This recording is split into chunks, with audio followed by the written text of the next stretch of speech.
So welcome to a discussion on critical perspectives. Today we have three major organizations. They're going to share information and their thoughts about how they're maximizing societal benefits and filling critical niches to ensure that international development, food security, and environmental sustainability goals all proceed and are achieved. I want to start with introductions of each of our panelists, just brief introductions. This is Marco Ferroni. He's chair of the CGIAR System Board and has been for some number of years now. 5. Amanda Leland is executive director of the Environmental Defense Fund here in the United States, but also many offices around the world. Yeah. And Yossi Kaufman. Yeah, it's Kaufman that is misspelled there, sorry. No, but Yossi Kaufman is CEO of Groundwork BioAg, a really interesting and unique company from Israel, and we're going to hear more about all three of their missions and activities. So let's just start, if we can, talking about some of the critical roles that you all are facing and really some of the changes and adjustments that you see as we proceed through this next period. I want to first turn to you, if I can, Marco. So with the recent advances in the 1CG system, you've been chair of the board now for 5 years. Tell us a little bit more about where you are and what some of the differences are about the latest developments. Like where do you see things going, and how do we ensure that the research agenda is really fully relevant for all the needs going forward? I mean, of course, that's impossible, but fully relevant and that it evolves to meet the needs of food systems transformation. That's a big agenda, and I wonder what we can do in 5 minutes, but or less. But thank you so much. We'll give you a chance to say a little bit about the CG first. And Barbara, in the first place, thank you for inviting me to this discussion and for your leadership as president of the World Food Prize Foundation. I want to also say congratulations to Drs. Rosenzweig and Govindaraj on the World Food Prize and the Borlaug Field Award. And I want to say that I think people are coming here to your event, the International Borlaug Dialogue, curated by the foundation, because this is an opportunity for us to renew our commitment to the cause that we are serving and to the ideal that Norm Borlaug formulated in terms of a world free of hunger and a world, of course, where everybody has access to a healthy diet. And I think that's why I'm happy to be here. And the food situation right now is cloudy, as we know. Because there is a confluence of factors that has to do with climate change, natural disasters, continued poverty, the war, the pandemic, and so on, and now the disturbing global economic outlook.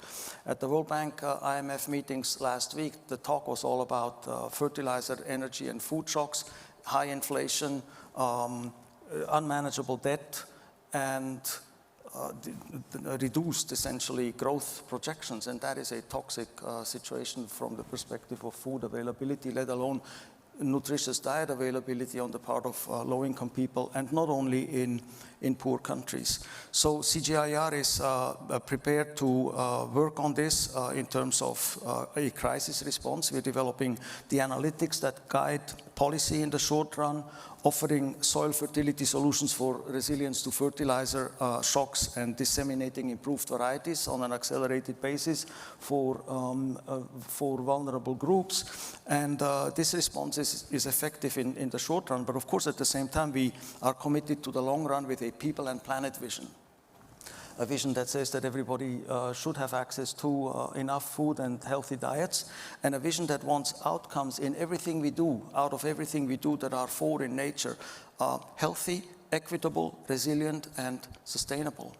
And so our work is really focused on systems transformation, food, land, and water systems transformation in a climate crisis. That's the core theme of our research strategy that we are implementing. And to answer your question, what is different and new is that we are now working together as one CGIAR. And why is that necessary? It is necessary because if your objective is to have the ambition of systems transformation, then you can no longer work in silos or in fragmented ways. You need to work together. You need to bring together the assets and skills that we have, admirable as they are, across the CG system for more systematic collaboration on our research initiatives, which is essentially our research agenda that we are implementing through 3 action areas, which are called systems transformation, genetic innovation, and resilient agri-food systems. So that's what's new. It wasn't possible before one CGIAR, and we are now doing it. We're operating towards certain impact areas, which are by their nature the same as before, namely new technologies and other food systems innovations, capacity development, and policy and institutional change. And we apply those to 5 impact areas: nutrition, gender, poverty and livelihoods, climate and environmental and natural resource health. And I think that we can say that systems transformation really obtains from moving the needle on each of those together. Mm-hmm. And that is what requires that concerted, combined cooperation with partners, obviously, across the whole system. I can say more about this, but maybe this is enough to get us going for an initial intervention. I do want to talk later about your second question, which is extremely important. How do we make sure that we are relevant?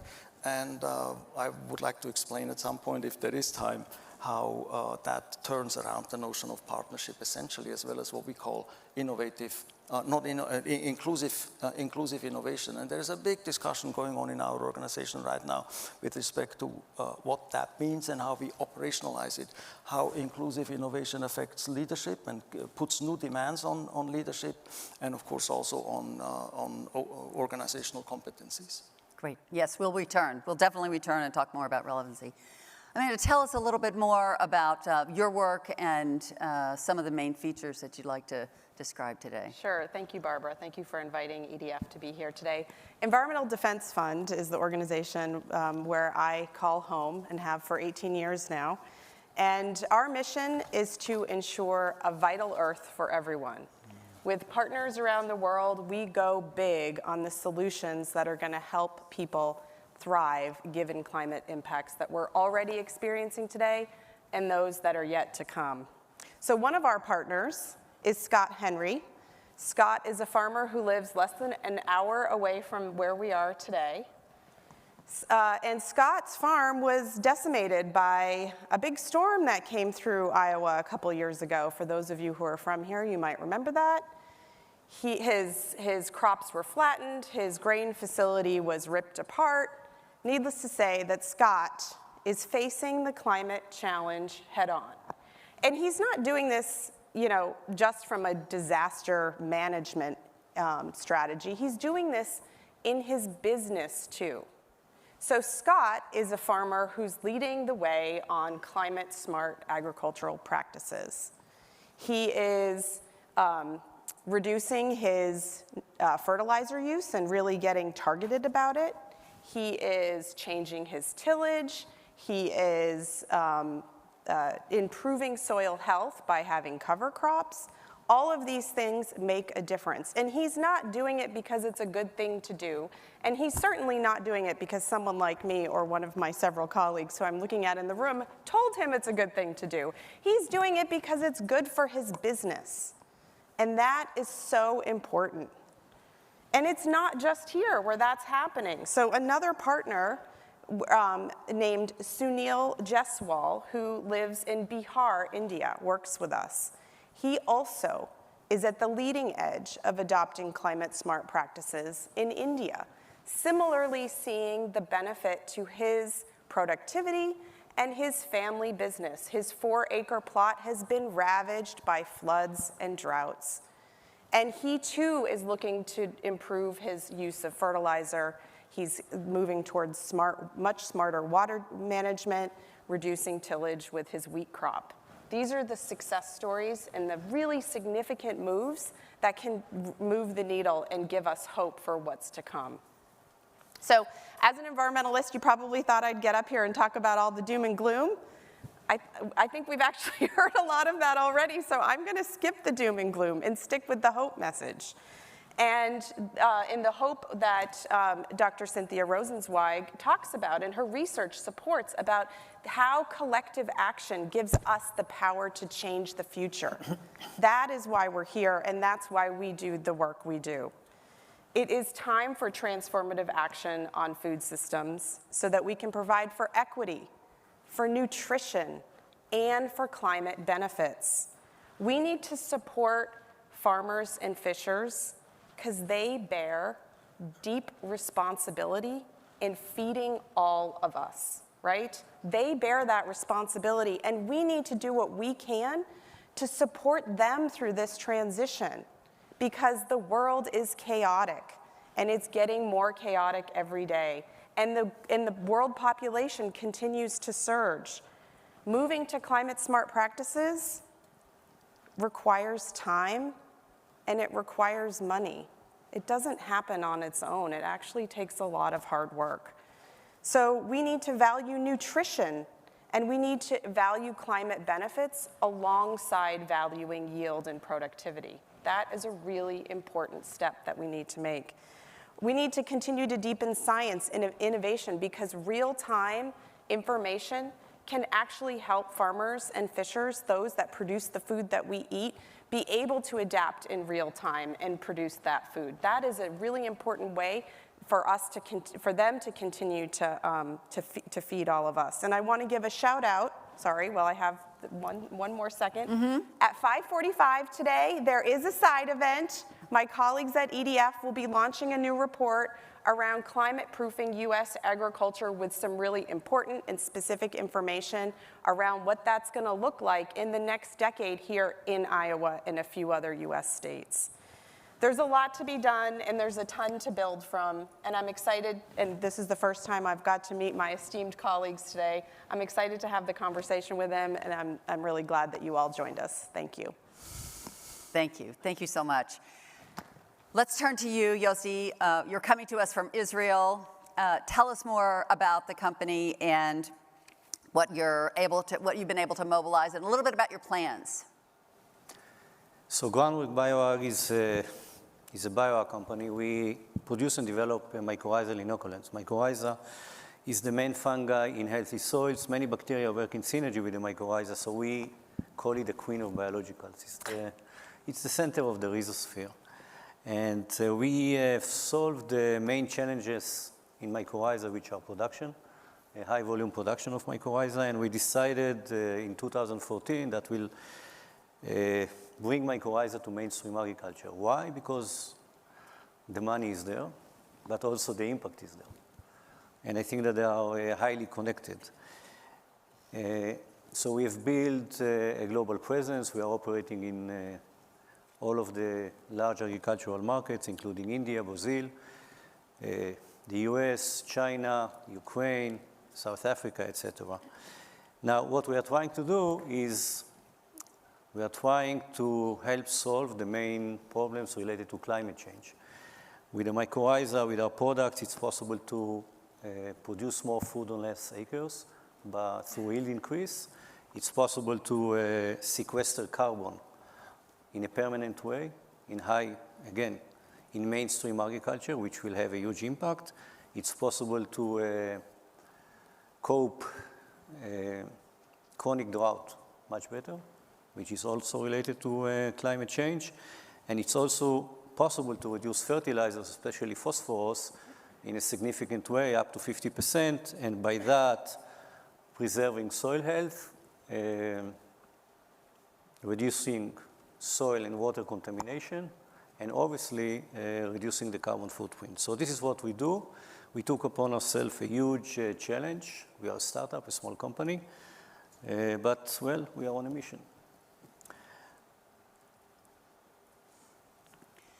Great. And before we close, I do want you to describe for the group where you're headed, because your plans for scaling up are tremendous, and I think everybody will appreciate hearing it. So you all three really come from very very different organizations, leadership roles in all those organizations. I think it would be helpful to talk a little bit about the research policy and private sector agendas, and how do we, we're going to move on to the next question really, how do we effectively interface and link in those arenas? And if you just give, I mean, you already have in a way given some examples, but give us a few more examples of how we connect your various areas of private sector innovation and the work that you do, bringing environmental stewardship and information on the ground, and Marco, across the largest research system in the world, how do they connect? So this is about research, policy, the public sector and the private sector, right? And I think that we can say that research and innovation by the public sector is there to address needs that are not covered by the market, because the conditions are not there for commercial solutions. Now, in the case of a solution like Yossi's, there's a solution that has been developed in his case, which seems extremely relevant, and I would like for you to speak with some of our agronomists, by the way. The question is, how can that be taken to markets in the kinds of markets where we work, which may be suffering from, well, what's called market failure or institutional shortcomings, infrastructural shortcomings, and so on, that lead to information asymmetry. So this would be a situation where I think there would be scope for cooperation between public and private support, because public and private cooperation where a solution developed in this case by a private company, for it to be able to be scaled into ill-developed markets may need public support of various kinds to be able to get into those markets. And for this reason, we have, as part of our research design in relation to our initiatives, we distinguish between upstream partners or demand partners, which is early on in the design and stage of the research, where the focus is on what to focus on, and then midstream partners, which are more innovation partners. That's, for example, where Yossi's contribution would in this system come in, to find the actual solutions, and then leading to downstream partners that focus on the last mile, scaling partners to take solutions to the market at scale by changing solutions or by changing rules of the game, relationships, bringing in ancillary elements that are needed for policy change or technology adoption. If you think about it this way, that provides a sort of a framework for partner engagement and PPPs. Mm-hmm. So Yossi, tell us, is this part of your strategy, public sector engagement and your scaling? Well, we are a private company, so we need to scale up and make money for our investors. So you start there. Yeah, but you know, I have a PhD in electrical engineering, nothing to do with agriculture. So I spent most of my career doing something completely different. From this perspective, what I can tell you is that agriculture is probably one of the toughest, if not the toughest market out there. Why is that? Because everything takes so long, sales cycles, testing, innovation. You know, we are talking about innovation, but innovation is, bringing innovation into commercialization is extremely difficult. And by the end of the day, the farmer is interested in one thing. He's interested in making money. So see return on investment on his, see return on his investment. Otherwise, he will not do anything, not for charity. So I think that unlike in other sectors, other segments, governments are critical because they set the playing field. They are critical in solving, in opening bottlenecks, such as regulatory bottlenecks, both in the developing countries, registration of new products. This is one thing. And the other thing is related, for example, to carbon sequestration, is creating the market. Currently, carbon sequestration markets are voluntary. The government can make decisions to make it compliant, and then the market will explode. Private sector will start to pour money into that. You know, all of the brilliant guys will go from Wall Street doing some financial algorithms to work on the right things. And this is in the hands of only the governments. They can do it.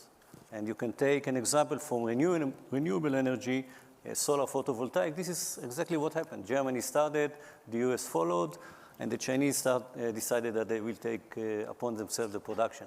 And all of a sudden, after 10 years, solar photovoltaic is cheaper than gas, right? So this is the role of the governments. The role of the private sector is to invest, but we need to find a way to let the startup flourish. Because currently the market is controlled by the large companies. It's one of the very few markets where the large companies are proud that they are 100 years old, 150 years old. So not really too much innovation, right?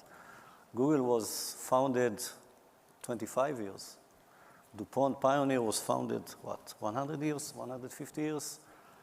So the innovation is not really there, not enough, and we need to find a way, the governments and the NGOs need to find a way to support the startups, because innovation will come from the startups.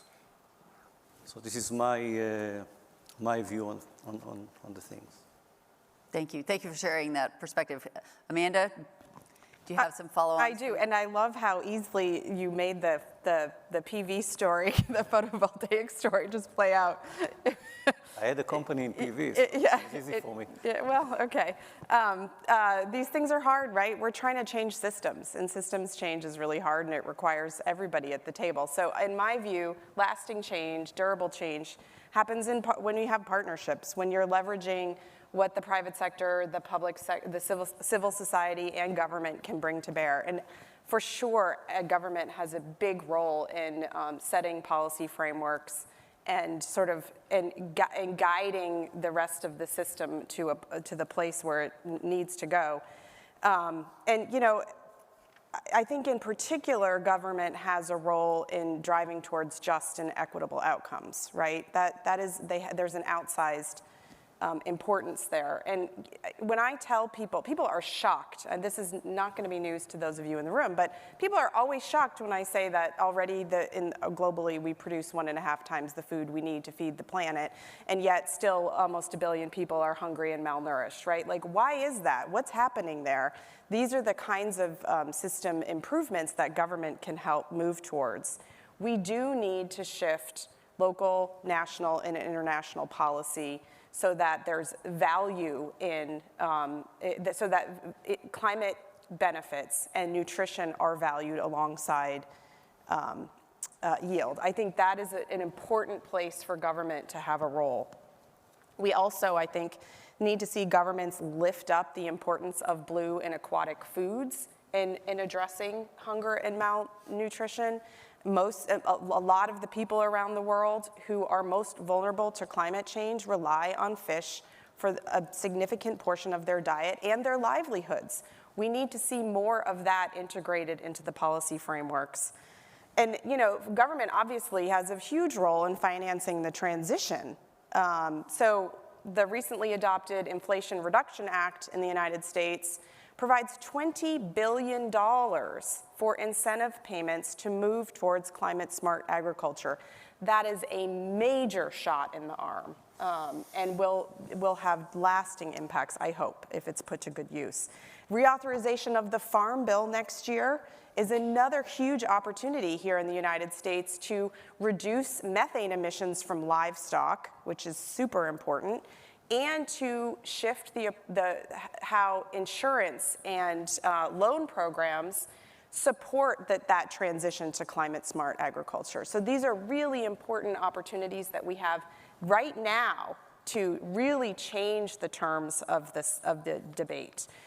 So I want to give one last example, which is how the power of a multi-sectoral partnership can really play out. And this is one that I would put on your watch this space category, and that is the LEAF Coalition, which is the lowering emissions by I always have to look at my notes on this one, Accelerating Forest Finance, because I'll never get that right, the LEAF Coalition. And LEAF is a public-private partnership. And the focus is on protecting tropical forests. Now, this is an area that could actually prove a new model out, if it's successful, and we don't know yet if it will be, in which it optimizes for multiple benefits at the same time: food provisioning, forest protection, indigenous community leadership, and climate benefits. It's a huge opportunity. And you got to keep in mind that, sorry. Keep going. Okay. Keep in mind that tropical forest protection is an immediate win for climate. It's an immediate win. We make gains today when we protect tropical forests, and these forests are drastically being felled at a very fast pace for production of soybean and dairy and beef and other things. So, but the idea that this has to be a win or a win-lose scenario is just not true. There are great examples in Brazil where forest protection and agriculture go hand in hand for mutual benefit. Those are the things that we need to see more of. We need to lift up those examples, and we need to do them at scale. LEAF currently has over $1 billion in capital from countries like Norway and the UK and the United States, and companies like Amazon and Delta Airlines and many others. And it'll help ensure that there's forest protection in a way that's both rigorous and inclusive. I should note that EDF is a partner, and we provide technical support as well as working with partner communities on the ground in the Brazilian rainforest. Dozens of jurisdictions are working with LEAF now to build their case around financing, and we're just looking forward to when those dollars flow, and I hope that's soon. So again, working at scale, bringing the different parts of the system together for impact, that's what's going to move the needle in a really big way. Can I pick up Absolutely. Amanda's point on partnership? Yes. Because when we, and this is now from the perspective of CGIAR, when we designed 1CG, we recognized that we needed a new approach, a re-energized approach to partnership, co-creation, and co-ownership, noting that change can really only happen if it is co-owned and implemented, designed and implemented by equals. And this is the spirit of a lot of work that we are doing in Africa under what we call the so-called Abidjan process, in which we are working with African institutions to create institutional frameworks frameworks of consultation, capacity building, and co-creation, cooperation to strengthen national agricultural research systems in Africa. It is also the spirit of work we are doing in the ASEAN region right now, where recently we led a process of about 700 consultations over a recent 3-month period in response to requests from agriculture ministers of the ASEAN region.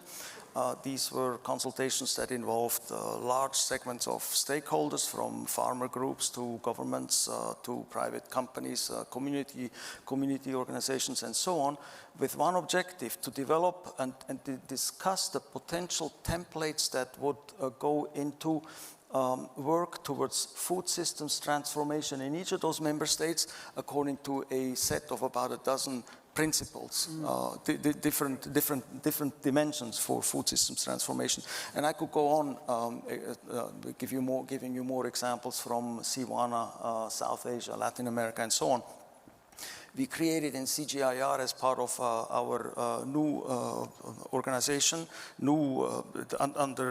that we're calling 1CG, the function of regional directors and country coordinators that can understand the full offer across all of our centers as it may be relevant for that particular country, and create processes with local stakeholders, starting with governments, obviously, to articulate demand, so that as a result we can then hone our offer in much more appropriately demand-driven ways. I want to say one more thing about this. That is, in terms of relevance of the research portfolio. Sure, return to that, please. That has got to do with gender diversity and inclusion, GDI, which is a topic that the system board that I chair takes extremely seriously. So and gender, diversity, and inclusion. Exactly, GDI, gender diversity and inclusion. And I can say that we now have greater diversity in CGIAR professional roles than ever before, with above 40% women. And that we are working systematically in each of our research initiatives. I didn't have time to talk about our research portfolio really to mainstream the gender dimension. So relevance, partnership, and diversity go together, and that's something that's very much on our mind. There's also something else that goes together. I don't know if I can have another minute or not. Maybe yes, not. You can. I can. Okay. So that's inclusive innovation. So from a systems transformation approach, inclusive innovation is, first of all, about taking on board the views and needs of the groups that you're working with and whose situation you're trying to improve, and in particular women farmers, for example, in this context. It is all about avoiding trade-offs, such as when interventions in one area produce or can produce negative externalities in another, such as, for example, reduced livelihoods, reduced environmental profiles, reduced health. And it is about understanding that for any innovation, you can't just have a single-minded approach, a siloed approach. You need to bring together the range of supporting services, policies, and institutional responses that need to be in place for example, farmers to adopt that improved technology. And therefore, what this means is that reductionist, single solution approaches can be successful on their own terms while unintentionally harming the system, degrading the system. And how to keep that in mind. And again, as I said earlier, what that means in terms of how you organize the work and how you instill values and leadership, distributed leadership across the organization. There are implications from the above, from inclusive innovation for how you run the organization and the incentives that you create and so on. I'm sure everybody appreciates hearing some of these initiatives and direction of the CGIAR. You've been going through transformation of your own for some time, and I'm sure there's so much more to learn, but we're going to take just a quick last few minutes, one minute each, just to say a little bit more about dynamic cooperation in your area and from your perspective, what you see. What's the message that you want to send back to the group that's top of mind for you? Amanda, do you want to start, and then we'll go to Yossi? Sure, I'll be quick. Food typically has not been part of the COP negotiations on climate. This year at COP27, there's going to be a big presence and a big focus on food. This is a place to watch. It's exciting. If you're going to be in Sharm, come to the food pavilion and chat with us. Great. Yossi? Yeah, I think that we need to act faster. I don't think that we are acting quick enough in face of the challenges that we have related to climate change. And we need to find ways to do it in a faster way, but in a different way that will not create the problems in countries such as India, in Africa, in 20 years, meaning destroying soil health, destroying the assets of the people, basically continue to do more of the same, selling the same products as we sell today.